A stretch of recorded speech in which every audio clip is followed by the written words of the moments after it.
నందినికే కత్తి పడతావా?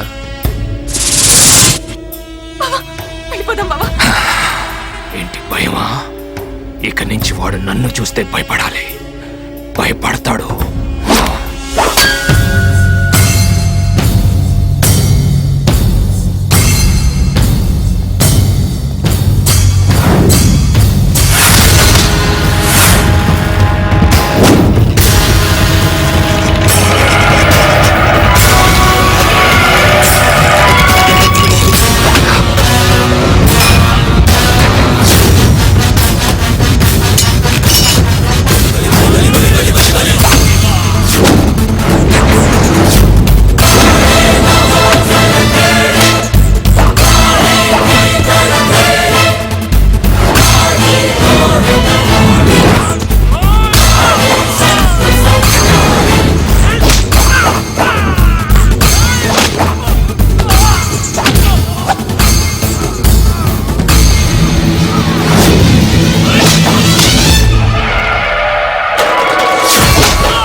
చంపేస్తావరా?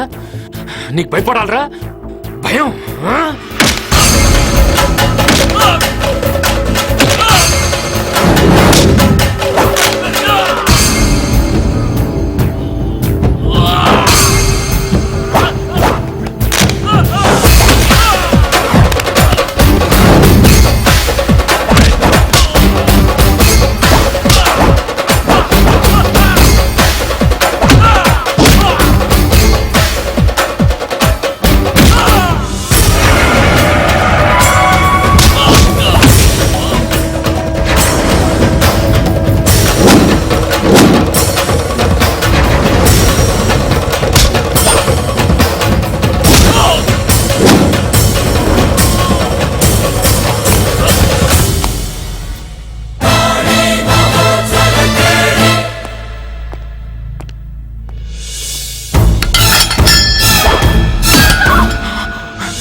నందిని, నందిని, నందిని, నందిని, నందిని తిరిగి మళ్ళీ మామూలు పరిస్థితికి వస్తే రామ్మోహన్ రావు గారి మేనకోడలుగా అందరికి పరిచయం చేద్దాం అనుకున్నాను.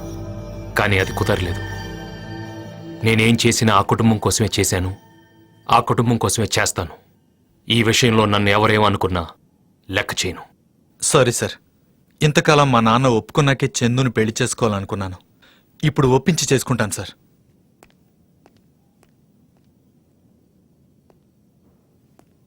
శైలు సార్, సౌండ్ని బట్టి మెషిన్ని, కళ్ళని బట్టి మనిషిని అంచనా వేసే మిమ్మల్ని ప్రేమించలేదని అబద్ధం చెప్పాను సార్. ఇక మీదట నాకు ఏ పెళ్లి చూపులు చెడిపోవు. రేపొచ్చే అబ్బాయికి నేను నచ్చుతాను.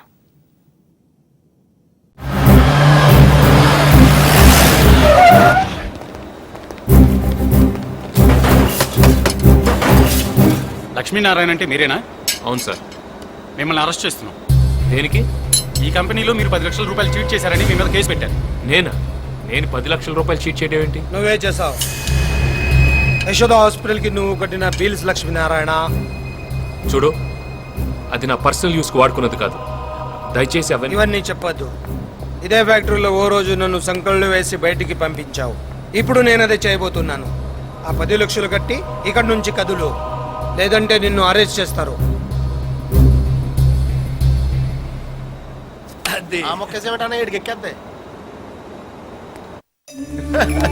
ఆడరా.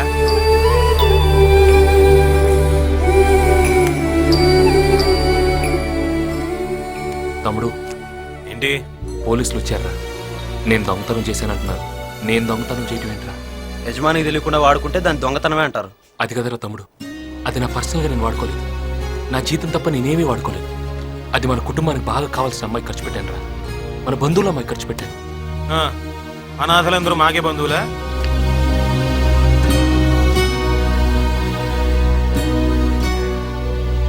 అలా అనకండ్రా.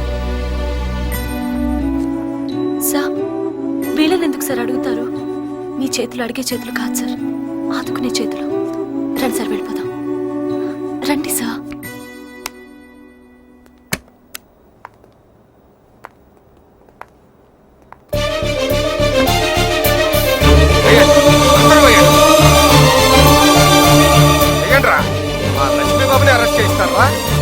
సమయం వచ్చినప్పుడే చూపించాలరా మన యూనియన్ అంటే ఏంటో. దిగండ్రా.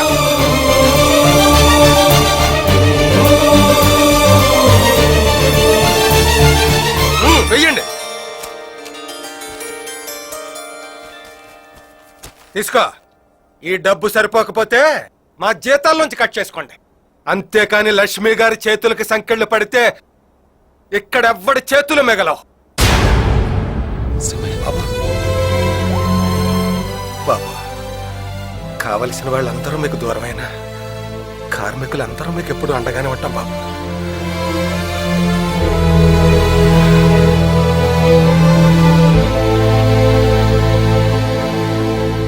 చెట్! వీడు ఏ రకంగానూ బయటికి వెళ్ళేలా లేడు. అవును అంకుల్, అసలు ఆ డబ్బులు వీడు హాస్పిటల్ ఎవరు ఖర్చు పెట్టుంటాడు? అంత డబ్బు ఖర్చు పెట్టి ఓ పేషెంట్ నీ వాటి దాకా బతికించాల్సిన అవసరం ఏంటి? ఇదేదో కరెక్ట్ రూట్ లా ఉంది. నాన్న, నిన్నో విషయం అడుగుతాను, సమాధానం చెప్తావా? ఏంట్రా అది? నీ అంత పోరంబోకేదవ ఈ భూమి మీద ఇంకోటి ఉంటాడంటావా? వదిలే. వదిన చెప్పుచ్చుకుని మాత్రమే కొట్టింది, నేను షూచ్చు కొట్టేస్తాను జాగ్రత్త. ఏ పెద్ద పట్టుకుని ఏంటయ్యా మాటలు? చా, ఈడికంటే ఎదవలు ఉండరు అనుకున్నాను గానీ మీరు ఈడికంటే పెద్ద ఎదవలరా. అసలు మీ అన్నయ్య గురించి మీరు ఏమనుకుంటున్నారా? ఆయన లాంటి వాడు ఇంటికి ఒకడు ఉంటే వీళ్ళలాంటి లుచ్చాలు మీలాంటి సన్నాసులు ఈ దేశంలోనే ఉండర్రా. మీరు చీ అన్నా పో అన్నా మిమ్మల్ని ఈ ఫ్యాక్టరీని వదలకుండా ఆయన ఇక్కడ ఉండబట్టే మీకు ఈ రోజు నీ ఫ్యాక్టరీ మిగిలిందిరా. లేకపోతే ఈ లుచ్చాగాడు ఎప్పుడో దీని పాత ఇనప సామాన్లోడికి అమ్మేసేవాడు. మీరు బొక్క పకీర్లా బట్టలు లేకుండా రోడ్లంటా అని చెప్పి ఐసులో ముగ్గుందరు చెత్తనాయల్లారా. మర్యాదగా మాట్లాడు. మర్యాద? ఇంతకాలం మీకిచ్చిన మర్యాదే మీ అన్నయ్యని చూసి ఆయనకే మర్యాద లేకుండా చేశారు. మీకు మర్యాద ఏంట్రా? రే అన్నయ్య, వీళ్ళ అన్నయ్యని వీళ్ళు తలదించుకునేలా చేశారు, కానీ నేను నిన్ను తలెత్తుకునేలా చేస్తాను. బంగారం లాంటి వదిన్ని దూరం చేసుకుని నువ్వు ఎంత బాధపడుతున్నావో నాకు తెలుసురా. ఆవిడ్ని వదిలేసి వీళ్లతో ఉంటామేంట్రా? పద, వదిన దగ్గరికి వెళ్దాం. తప్పు చేసే ముందు ఆలోచించాలి గాని తప్పు దిద్దుకునే ముందు కాదురా. నువ్వేం ఫీల్ అవ్వకు, వదిన నేను క్షమిస్తున్నానయ్యా. పద.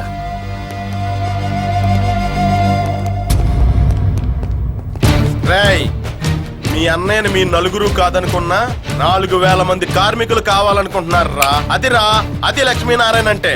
ఆయన చిటికెన వేలు మీద ఎంటు కూడా పేకలేరు. పదన్నయ్య.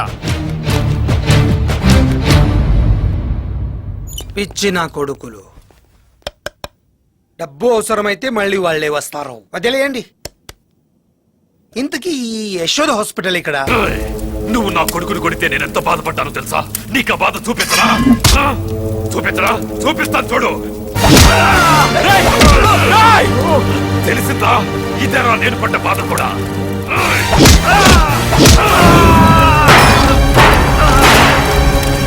అంకుల్, ఏంటి అంకుల్ ఇది? అంతా మీరు చెప్పినట్టు చేశాం కదా, ఇప్పుడు మమ్మల్ని కొడతారేంటి? ఆస్తి కోసం అన్నయ్యనే వద్దనుకున్నారు మీరు, అదే ఆస్తి కోసం మిమ్మల్ని వద్దనుకున్నాను నేను. తప్పేముంది? చెప్పాను కదరా అందరినీ చంపేస్తానని.